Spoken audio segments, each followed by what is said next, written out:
السلام علیکم ویئرس، کیسے ہیں آپ سب؟ امید کرتی ہوں آپ سب لوگ ٹھیک ٹھاک ہوں گے اور خیریت سے ہوں گے۔ ویئرس، نماز اور قرآن بعض دفعہ آپ کے حالات تو نہیں بدلتے، لیکن ان حالات میں آپ کو اچھے طریقے سے رہنا ضرور سکھا دیتے ہیں۔ اگر میں بات کروں قرآن کی، تو قرآن کو اگر ڈیلی بیسس پہ پڑھا جائے اور سمجھ کر پڑھا جائے اور جس طریقے سے میں بتا رہی ہوں اس طریقے سے پڑھا جائے تو یقین جانیے آپ کی لائف میں بہت بڑے بڑے چینجز لا سکتا ہے۔ بس سمجھنے کی بات ہے، خالی پڑھنا اور بس وہ سر سے اتارنا یہ نہیں، بلکہ آپ اس کو سمجھ کر پڑھیں گے، ایک ایک لفظ پر غور کریں گے، ٹھہر ٹھہر کر پڑھیں گے اور ڈیلی بیسس پہ آپ اس کو پڑھیں گے تو ہی آپ کی لائف میں قرآن جو ہے وہ چینجز لا سکتا ہے۔ سب سے پہلی بات، آپ قرآن کو دل سے پڑھیں، ٹھیک ہے؟ اور ایک ایک لفظ جو ہے وہ سمجھ کر اگر آپ پڑھیں گے تو آپ کو الفاظ کی بھی سمجھ آئے گی، آپ اس کی میننگ کی سمجھ آئے گی،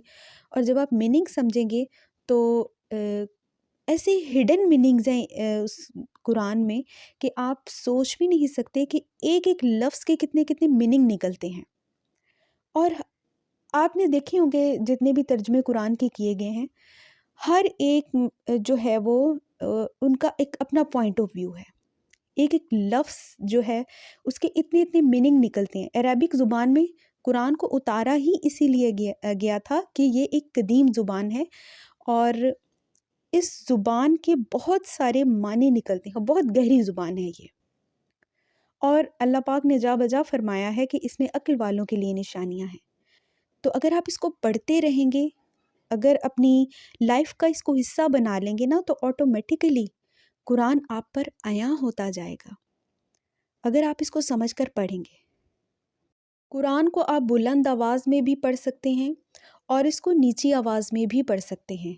اگر کوئی سویا ہو یا کوئی اس طرح کی جگہ ہو جہاں آپ بلند آواز میں نہیں پڑھ سکتے تو آپ اس کو نیچی آواز میں پڑھ سکتے ہیں،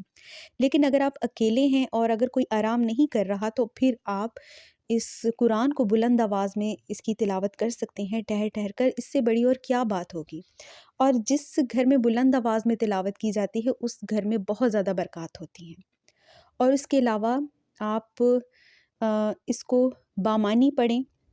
اور ویسے اس کو عربک زبان میں پڑھنے سے 10 نیکیاں ملتی ہیں، چاہے آپ اس کی میننگ نہیں بھی سمجھتے نا، اس کو ویسے ہی پڑھتے ہیں پھر بھی آپ کو 10 نیکیاں ملیں گی۔ لیکن اگر آپ اس کو بامانی پڑھیں گے تو کیا ہی بات ہے، وہ جیسے میں نے پہلے بتایا کہ آپ کو